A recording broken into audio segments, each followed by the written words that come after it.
Muy buenas tardes amigos, ¿cómo están? Bienvenidos a RG en Vivo. Tenemos muchísima información para compartir con todos ustedes.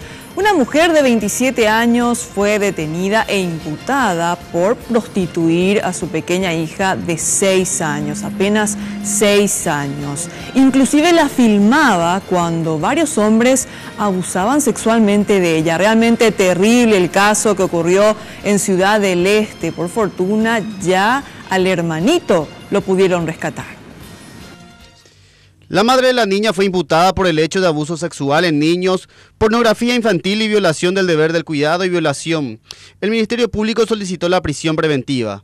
Uno de los presuntos abusadores ya fue detenido. La Fiscalía había ordenado la captura de la mujer a raíz de la denuncia hecha por el propio padre de la niña, quien se enteró a través de un video vía WhatsApp que su hija era sometida sexualmente por varios hombres.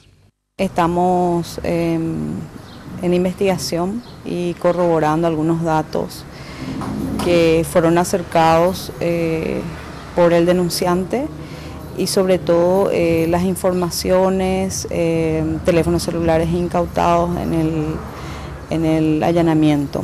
Y hemos solicitado al juzgado penal de garantías la prisión preventiva.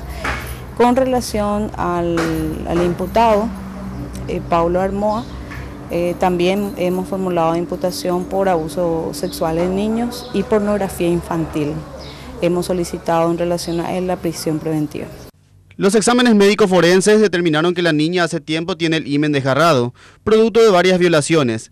De la residencia donde vivía también fue rescatado su hermano de 10 años. Ambos se encuentran bajo custodia del padre.